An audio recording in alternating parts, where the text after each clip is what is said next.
The topic I have to talk about, enlightened self-interest, is one which a lot of us may not necessarily look at it consciously, or we don't even understand that it exists. But I'd like to put it within a very global context. And this global context is something you and I can relate with. So let me start by telling you a story. It's a story about a very wealthy real estate developer who has a company and he builds houses and sells them. Now, this man has employed a retinue of staff, and within his staff, of course, you know he'll have constructors, admin, and all ramifications of staff. But the funny thing is that the supposed constructors, most of them, do the things that you would not expect to be done. So, for example, there are codes around the kinds of materials they will use. Even though the company would have provided for the right kind of materials, these guys go around selling those materials and then using substandard materials to build the homes. Hey, in that whole melee was one human being. One of the staff was not in that whole essence. He refused to do what they were doing. But he chose to be different, and he always said to them he would rather stay within the confines of doing what is right. And it surprised you that after a while, the wealthy businessman got to hear that there was a certain man somewhere who did right and who did what should be done. And so he decided to send a panel, an independent panel, to go check the past work that the young man had done, and in checking the work, to come back with him with a report, almost like an independent body. When they came back and they gave him absolute thumbs up, that all the homes were still standing and the residents felt they truly had value for money. And so the man decided, well, I'm going to surprise someone.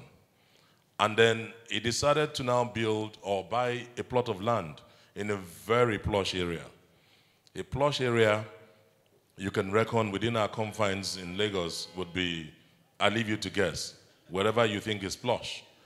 And he went there, bought a piece of land, and then got his architect to design a fit-for-purpose, fit-for-a-prince, a fit-for-a-king type of house.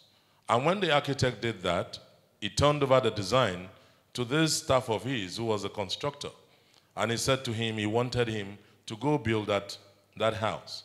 And guess what? He rallied his team as always to the site.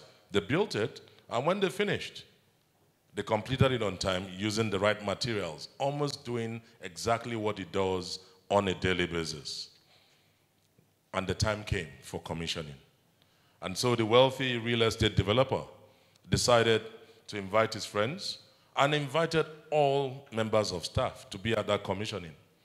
There and then, he handed the keys of that beautiful apartment or the house to this faithful, loyal, and dedicated servant or staff as a gift. That is a story that you relate with. It's a story that tells you about one man choosing to do things differently. It is a story that brings out the whole purpose of enlightened self-interest. Now look at our climate today. If I'm going to define enlightened self-interest within the confines of that story, I'll talk about selflessness. I'll talk about doing good. Doing good, understanding that you need to do what's right, because at the end of the day, it will all come back to you. It's all about looking at the things we do daily within the confines of our work, our homes, and everywhere we find ourselves. You find that, on the contrary, majority of what we see around us is the other side of the divide. You know, self-interest can be taken in two dimensions. There's the enlightened one, and there's the unenlightened self-interest. What happens within our climate, within our country, is what you see. Is more of the unenlightened self-interest. What is that about? It's about greed. It's about instant gratification. And so that's why young men would choose to go about with internet fraud. We call it AKA Yahoo. These days you look at ritual killings. These days you look at staff in companies selling properties of the company. Why? Because they feel they want to make that thing now. And you ask yourself, what is that thing? Look at contractors, look at our politicians. Our roads are given out as contracts to people. They are meant to build the roads. They build for them, use the right materials, but they don't. What do? They just throw some whatever material on it, and guess what? Their relatives, their sons and daughters also go through the same pathway. And what happens? They end up crashing. When they crash, it's all because of the unimaginable, unenlightened self-interest.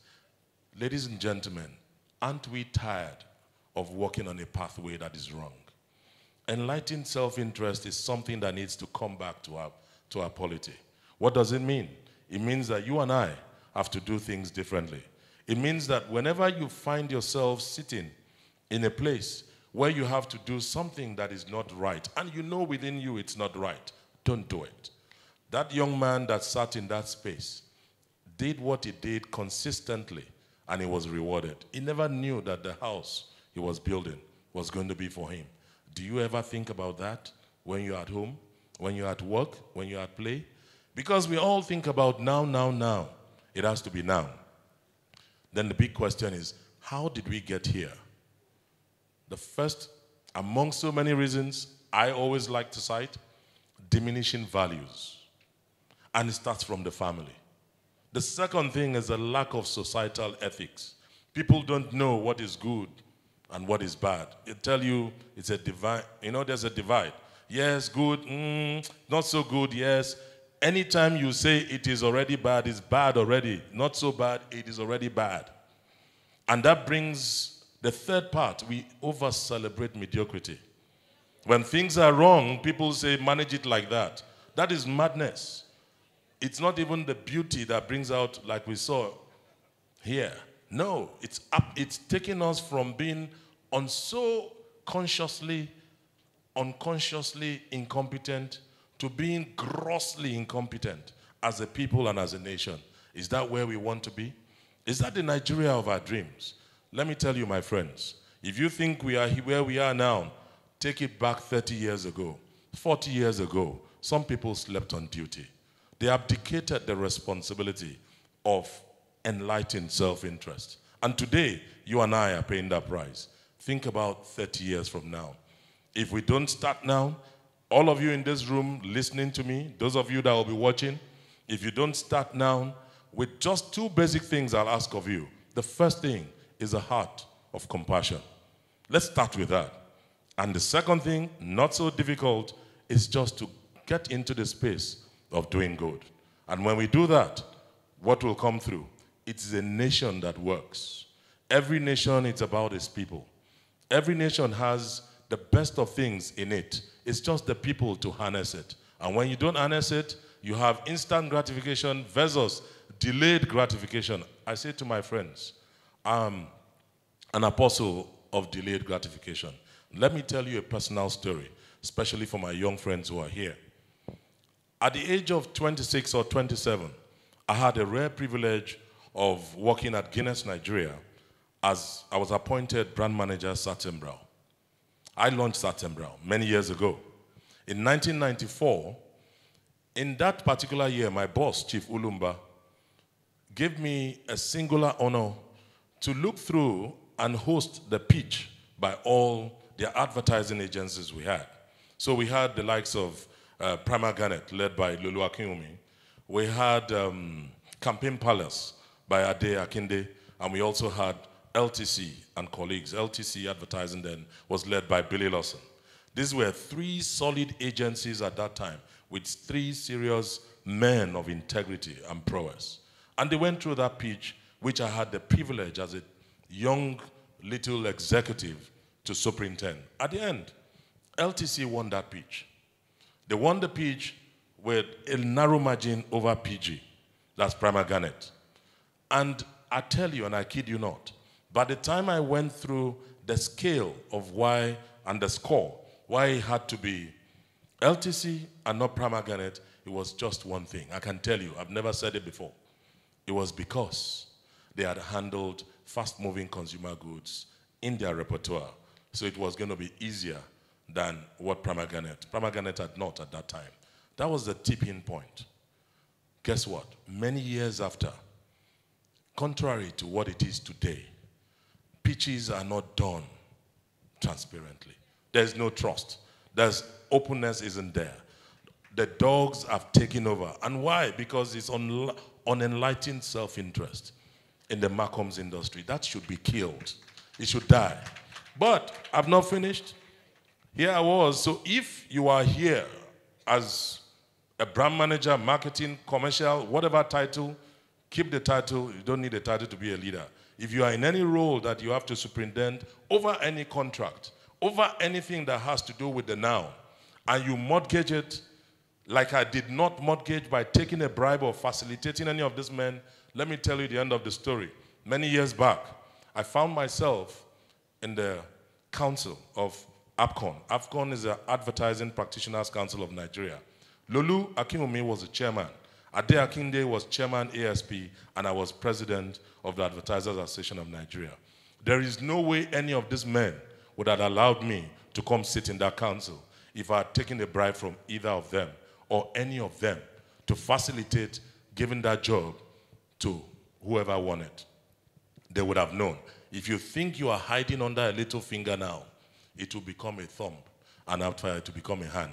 As you grow, your capacity to become greedy grows. It starts from a seed, and that seed can be quenched. If it is quenched, we'll save this country. If it is quenched, we'll change this country. If it is quenched, Nigeria will become great again. I want you to understand that it takes a growth mindset. What is a growth mindset? We all must become farmers. What does a farmer do? He gets into the rough with a seed. His seed is never like the fruit or the crop. He takes that seed and sits, opens the ground, puts it in, and nurtures. He is a nurturer. Come rain, come shine, come high water, he's there.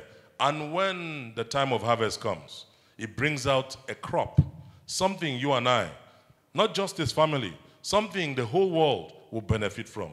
That's what it takes to build a nation. That's what it takes to have enlightened self-interest. Whilst you're on the journey doing it, it's going to come back to you tenfold, hundredfold. And if care is not taken, it could also be on the wrong side. I believe that there are people here, just like me, who want a new Nigeria. Then the journey starts now. It starts from you and I saying no to unenlightened self-interest. That's greed, instant gratification, a big X. But let's give a tick to doing good.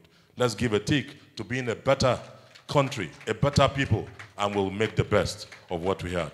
God bless you, and thank you once again.